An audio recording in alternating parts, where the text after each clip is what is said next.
नमो नारायण।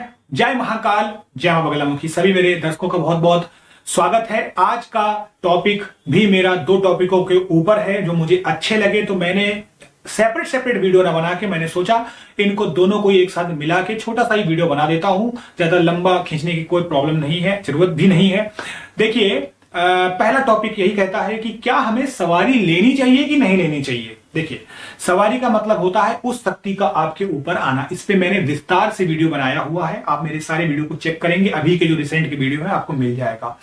तो सवारी के लिए अगर आपको लेना चाहिए नहीं लेना चाहिए आपको डिसाइड करना है, क्योंकि सवारी के साथ जिम्मेदारियां आती हैं। जिम्मेदारियां मतलब आपको भोग लगाना पड़ेगा, प्रॉपर आपको हर दिन भोग लगाना पड़ेगा, और आप किसी भक्त की पुकार भी सुनेंगे। अपने लिए आप जिंदगी नहीं जी सकते हैं। यानी ऐसा नहीं कि आप सवारी ले लेंगे तो आपको सब कुछ मिल जाएगा, विरासत मिल जाएगी, आप राजा के तरीके से जिंदगी जिएंगे, ऐसा नहीं होता है जी। सिद्धियां जब किसी को मिलती हैं तो उसके साथ जिम्मेदारी और रिस्पॉन्सिबिलिटीज भी आती हैं।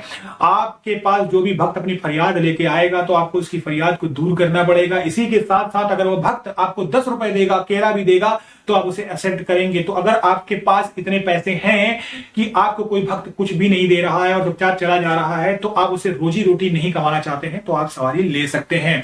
इसके साथ ही साथ अगर आप पहले से ही गरीब हैं और आप सोच रहे हैं कि सवारी अपने ऊपर बुला के आपका घर बन जाएगा, तो ऐसा भी जी नहीं है। ये आप जान लीजिए कि सवारी आएगी तो आपके साथ जिम्मेदारियां लेके आएगी, तो आपको भला करना है लोगों का। इसी के साथ थर्ड पॉइंट है कि सवारी जब आती है तो ऐसे इंसान का सर हमेशा फटता रहता है। ऐसा लगता है किसी ने बहुत लोहे की रॉड रख दी हो, बहुत भारी वस्तु रख दी हो, तो सर हिलेगा, भारी रहेगा। और जब सवारी आती है तब भी शरीर में बहुत सारा दर्द होता है, कंपन होता है, शरीर हिलता है, झूलता है और माथा भी फटता है। तो ऐसी चीजें अगर आप जानने के लिए तैयार हैं, ऐसी चीज झेलने के लिए तैयार हैं, तो आप सवारी को ले सकते हैं। सवारी कभी भी, जैसे आप कहते हैं, स्वतः आ जाती है। कमेंट आया था कि स्वतः सवारी चुन लेती है, कि कोई भी इंसान जैसे सवारी आ रही है किसी के ऊपर या आती है और वहां पर उस गांव में उस रिचुअल में वहां पर सवार आता है, तो अगर उसकी एकदम से डेथ हो जाती है तो फिर वो सवारी अपने आप किसी को चूज कर लेती है जो वो अच्छा लगता है। तो उसमें बुलाने की जरूरत नहीं होती, वो चूज कर लेती है अपने आप किसको उसके शरीर में जाना है। दूसरी बात आती है कि आपके घर के पूर्वजों से आपको सवारी मिल जाती है, या फिर आप सवारी को बुला भी लेते हैं मंत्रों के द्वारा, तो भी आती है। तो आपको डिसाइड करना कि आपको सवारी बुलानी है कि नहीं बुलानी है। तो लेनी और नहीं लेनी यह आपके ऊपर है। फिर मैं कह दे रहा हूं कि सवारी लेनी है नहीं लेनी चाहिए, आप सारे प्रॉस और कॉन्स को समझिए, फिर ही उसको बुलाइए। अगली बात आती है कि चालीसा ज्यादा इंपॉर्टेंट है या वैदिक मंत्र, यानी चालीसा ज्यादा इंपॉर्टेंट है या वैदिक मंत्र। देखिए, चाहता तो मैं इसको टॉपिक को बहुत लंबा ले जा सकता हूं, इस पर पूरा एक सेपरेट वीडियो बन जाएगा, लेकिन इसको शॉर्टकट में समझाने की कोशिश करते हैं। वैसे वीडियो बनाने के लिए अच्छा टॉपिक है, लेकिन मैं कंटेंट के हिसाब से नहीं देखूंगा, मैं आपके समय के कम के हिसाब से देखूंगा।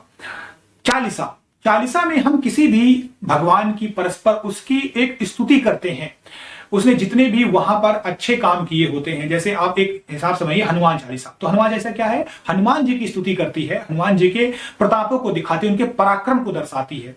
ठीक है, पराक्रम को दर्शाती, तो इससे भी हनुमान जी खुश होते हैं। अब चालीसा से आपको कुछ मिले ना मिले, एक चीज तो मिलती है कि आपके अंदर एक बल मिलता है, क्योंकि जब आप चालीसा को पढ़ते हैं तो सामने वाले का पराक्रम आप देख रहे हैं, उसकी स्तुति कर रहे हैं, तो बल तो मिलता है, ये तो कंफर्म है, उसी समय इंस्टेंट मिलेगा आपको बल। ठीक है, तो ये चालीसा की एक प्लस पॉइंट है। लेकिन चालीसा हमेशा लंबी होती है, चालीसा हमेशा लंबी होती है। अगर आपसे कोई कहेगा कि 1000 चालीसा पढ़ लो, तो आपके पसीने छूट जाएंगे। इवन 100 चालीसा पढ़ने में भी आपके पसीने छूट जाएंगे, क्योंकि 3-3.5 घंटा लग जाएगा।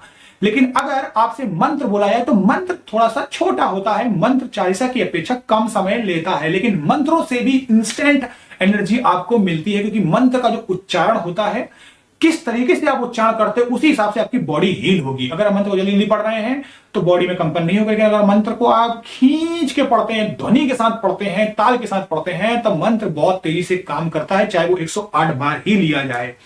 तो मंत्र को हमेशा खींचना चाहिए, लंबा स्वर के साथ खींचना चाहिए, श्वास के साथ खींचना चाहिए, तब वह काम करता है। इसमें भी आपको एनर्जी मिलती है। अब प्रभाव दोनों का क्या काम है, चालीसा ज्यादा इंपॉर्टेंट है या प्रभाव उसका वैदिक मंत्रों का ज्यादा है? तो देखिए जी, मंत्र हमेशा, मंत्र जो होते हैं थोड़े से ऊपर कहे गए हैं, लेकिन इसका मतलब ये नहीं है कि चालीसा बिल्कुल इंपॉर्टेंट नहीं है। जी हां, बिल्कुल चालीसा भी अपना काम करती है, मंत्र भी अपना काम करते हैं। मंत्र शुरुआत से ही बनाए इस हिसाब से बनाएगा क्योंकि मंत्र के अलग अलग स्तुति होती है।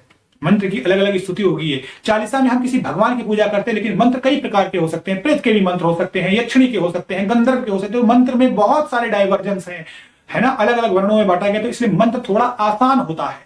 अगर मैं ये बोलूं एक सूत्र सर में कि क्या चालीसा ज्यादा इंपॉर्टेंट है, क्या मंत्र ज्यादा इंपॉर्टेंट है, तो देखिए दोनों में से आपको चुनना है कि आपके पास समय क्या है। तो सबसे ज्यादा अगर मैं एक वर्ड में कहना चाहूं कि कौन सबसे ज्यादा पावरफुल है, तो मैं बोलूंगा मंत्र ज्यादा पावरफुल है, क्योंकि उसके अलग अलग पर्टिकुलर चीजों के लिए आप उसे अपना सकते हैं। लेकिन अगर आपको चाहिए इंस्टेंट एनर्जी, आपको डर लगता है, आपको भय लगता है, आपको कुछ सुनना है किसी के बारे में, पराक्रम के बारे में जाना है, तुरंत आप चालीसा पढ़ लीजिए, किसी की भी आपको छुटकारा मिल जाएगा। चालीसा को आप आसानी से किसी भी समय एक बार करेंगे तो आपके इर्द गिर्द सुरक्षा घेरा लगा देगी और सिद्ध हो जाती है चालीसा भी। लेकिन चालीसा को आपको 100 बार पढ़ना पड़ता है, तभी वो सिद्ध होती है, चाहे वो हनुमान चालीसा हो या इसके अलावा भी कोई चालीसा हो। अगर आप 100 बार ज्यादा बार पढ़ेंगे तो वो सिद्ध होने लग जाती है, यानी उसके पर्टिकुलर जो मंत्र होते हैं वो सिद्ध हो जाते हैं। लेकिन चालीसा के अंदर सूक्ष्म सूक्ष्म मंत्र होते हैं, पर्टिकुलर एक ही मंत्र की चैंटिंग नहीं होती है। लेकिन जब हम मंत्रों का उच्चारण करते हैं तो पर्टिकुलर एक मंत्र की चैंटिंग होती है, तो वो मंत्र के ऊपर आपका कमांड हो जाता है, वो मंत्र आपको सानिध्य दे देता है, इसीलिए वो मंत्र ज्यादा पावरफुल होता है। तो डिसाइड आपको करना है कि आपको किस पर्पस के लिए चाहिए है। चालीसा में अगर आपको बहुत सारी चीजें चाहिए हो, आपके बहुत सारे अलग अलग हो, तो चालीसा में ऐसा थोड़ा सा मुश्किल है, क्योंकि आप हनुमान चालीसा की मैं बात नहीं कर रहा हूं, सभी चालीसाओं की बात कर रहा हूं, उसमें थोड़ा सा मुश्किल है। लेकिन अगर आप मंत्रों की बात करते हैं तो मंत्रों के अंदर आपको बहुत सारी चीजें मिल जाएंगी, इसका मंत्र वो, उसका मंत्र ये, इसका मंत्र वो। तो हनुमान चालीसा की भी चौपाई बहुत कुछ कहती है। वैसे तो हनुमान चालीसा की हर चौपाई में आपको हर चीज मिलती है, ऐसा नहीं है कि नहीं मिलती है, बिल्कुल मिलती है। तो सबसे पहले आपको यह तय करना है कि आपके पास समय कितना है।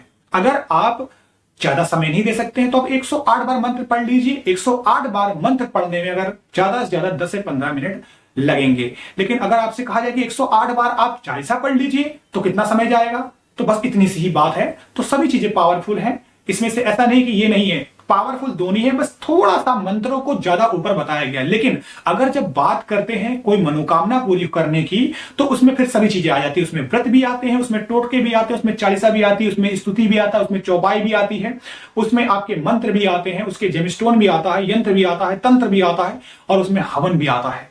तो सभी तरीकों से किया जाता है, वो आपको चूज करना है और सबका अलग अलग नियम है। तो आई होप आपको बात समझ में आ गई है कि बस जो कुछ भी आपको चुनना है वो आपके समय के अनुरूप आपको देखना है कि आपको क्या चाहिए है।